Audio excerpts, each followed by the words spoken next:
രാജ്യത്തെ ജനന നിരക്കിനെ പിടിച്ചുകെട്ടാൻ കഴിയാതെ പാകിസ്ഥാൻ വലയുകയാണ്.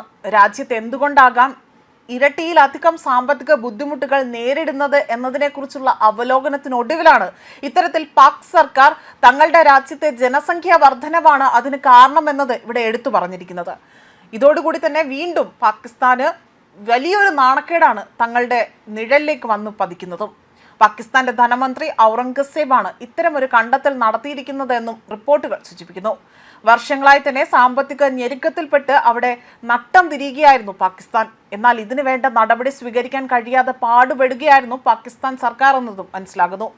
ഇന്നും അതിനൊരു മാറ്റം വന്നിട്ടില്ല. ഇവിടെ എടുത്തു പറയുന്നതാകട്ടെ രാജ്യത്ത് ജനന നിരക്ക് കൂടുതലാണ് എന്നും നിയന്ത്രിക്കാനായി തന്നെ അവിടെ കോണ്ടത്തിന്റെ വില കുറയ്ക്കുന്നത് ഉൾപ്പെടെയുള്ള നടപടികൾ സ്വീകരിക്കണം എന്നാവശ്യപ്പെടുകയാണ് ഇപ്പോൾ ചെയ്തിരിക്കുന്നത്. അല്ലെങ്കിൽ ഇത്തരത്തിൽ ആവശ്യപ്പെട്ടുകൊണ്ട് പ്രധാനമന്ത്രി ഷെഹബാസ് ഷെരീഫിന്റെ വാക്കുകളെ പിന്തുണച്ചുകൊണ്ടാണ് ഔറംഗസേബ് ഇത്തരമൊരു പുത്തൻ കണ്ടുപിടുത്തം നടത്തിയിരിക്കുന്നത്. കോണ്ടത്തിന് നികുതി കുറയ്ക്കുവാനും അതുവഴി അതും പാകിസ്ഥാനിൽ വലിയ രീതിയിലുള്ള ഒരു ഓഫർ ഡബിൾ താക്കാനും അത്തരമൊരു രീതിയിലേക്കാക്കാനുള്ള ഷെഹബാസിന്റെ ശ്രമം വലിയ രീതിയിൽ നടന്നെങ്കിൽ പോലും അത് ചീറ്റിപ്പോയതായും ഇവിടെ വ്യക്തമാക്കുന്നുണ്ട്. അതേപോലെ തന്നെ രാഷ്ട്രീയക്കാരുടെ സമീപനത്തിൽ മാറ്റം കൊണ്ടുവരാതെ തന്നെ സാമ്പത്തികമായി ഒരു മുന്നേറ്റവും സാധ്യമല്ല എന്നും ഇവിടെ എടുത്തു പറയുന്നു. എന്നാൽ രാജ്യം സാമ്പത്തിക വളർച്ചയിൽ പിന്നോട്ട് പോകുന്നതിനുള്ള കാരണം വിശദീകരിച്ചാണ് പാക് ധനമന്ത്രി മുഹമ്മദ് ഔറംഗസേബ് രംഗത്ത് വന്നത്.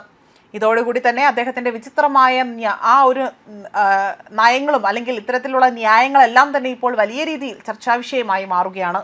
അതിവേഗം വളരുന്ന ജനസംഖ്യയാണ് ഇപ്പോൾ പാകിസ്ഥാന് ഉള്ളത്.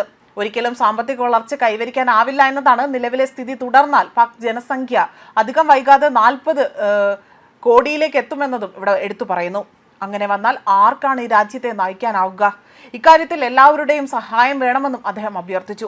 രാജ്യത്തെ 25 കോടി പേർക്കും തൊഴിൽ നൽകാൻ സർക്കാരിന് കഴിയില്ല എന്നും രാജ്യത്ത് സ്വകാര്യ നിക്ഷേപങ്ങൾ വർദ്ധിപ്പിക്കുമെന്നും കടം വാങ്ങിയാണല്ലോ പാകിസ്ഥാൻ ഓരോ ദിവസവും തള്ളി നീക്കുന്നത്. ആയതിനാൽ തന്നെ ഇത്തരമൊരു പ്രതിസന്ധിയെ പിടിച്ചുകെട്ടാൻ അവർക്ക് എത്രത്തോളം സാധിക്കുമെന്നതും ഒരു ചോദ്യചിഹ്നമായി മാറുകയാണ്. കോണ്ടത്തിന്റെ നികുതി കുറയ്ക്കണമെങ്കിലും പാകിസ്ഥാൻ സർക്കാരിന് സ്വയം അതിൽ ഒരു തീരുമാനം പോലും എടുക്കാൻ സാധിക്കില്ല. അതിന് രാജ്യാന്തര നാണയനിധിയുടെ അതായത് IMFന്റെ സമ്മതം വേണം. IMF ആണ് ഇപ്പോൾ കടം നൽകി പാകിസ്ഥാനെ താങ്ങി നിർത്തുന്നത് എന്നതാണ് ഇവിടെ ഇതിനൊരു കാരണമായി പറയുന്നത്. കോണ്ടത്തിന് നികുതി കുറച്ചോട്ടെ എന്ന് IMFനോട് ഷെഹബാസ് ഷെരീഫ് പലതവണ ചോദിച്ചിരുന്നു. എന്നാൽ ആ ആവശ്യമാകട്ടെ IMF കയ്യോടെ തന്നെ തള്ളിക്കളയുകയും ചെയ്തു. ഇപ്പോൾ നികുതി കുറയ്ക്കുവാനും പറ്റില്ല എന്നും വേണമെങ്കിൽ അടുത്ത സാമ്പത്തിക വർഷത്തെ ബജറ്റിൽ അത്തരമൊരു പ്രഖ്യാപനം നടത്തിക്കോളൂ എന്നതായിരുന്നു IMFന്റെ മറുപടി. ഏറെക്കാലമായി തന്നെ സാമ്പത്തിക പ്രതിസന്ധിയിൽ ബുദ്ധിമുട്ടുന്ന രാജ്യമാണ് പാകിസ്ഥാൻ. രാജ്യാന്തര നാണയനിധി അടക്കമുള്ള ഏജൻസികളുടെ സഹായത്തോടെയാണ് പല കാര്യങ്ങളും അവിടെ മുന്നോട്ട് നീക്കുന്നതും. രാജ്യം സാമ്പത്തികമായി അവിടെ മുന്നേറണമെങ്കിൽ അഴിമതി കുറയ്ക്കണമെന്നും രാഷ്ട്രീയക്കാരുടെ ഇടപെടൽ കുറയ്ക്കണമെന്നും ആവശ്യപ്പെട്ടുകൊണ്ട് പാകിസ്ഥാനിലെ ഒരു പ്രധാന മാധ്യമം ചില ലേഖനങ്ങൾ പ്രസിദ്ധീകരിച്ചിരുന്നു.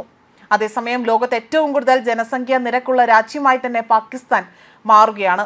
ഏറ്റവും ജനസംഖ്യയുള്ള രാജ്യമായ പാകിസ്ഥാൻ ഇപ്പോൾ ഗർഭനിരോധന ഉറയുടെ വില അത് നിയന്ത്രിക്കുന്നതിലും വലിയ രീതിയിൽ പരാജയം കൈക്കൊണ്ടിരിക്കുകയാണ്.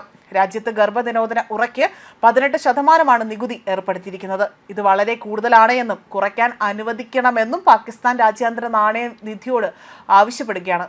എന്നാൽ ഈ ഒരു ആവശ്യത്തെ ഇപ്പോഴും വലിയ നിരസതയോടുകൂടി തന്നെയാണ് IMF കണ്ടിരിക്കുന്നതും. ന്യൂസ് ഡെസ്ക് കർമ്മ ന്യൂസ്.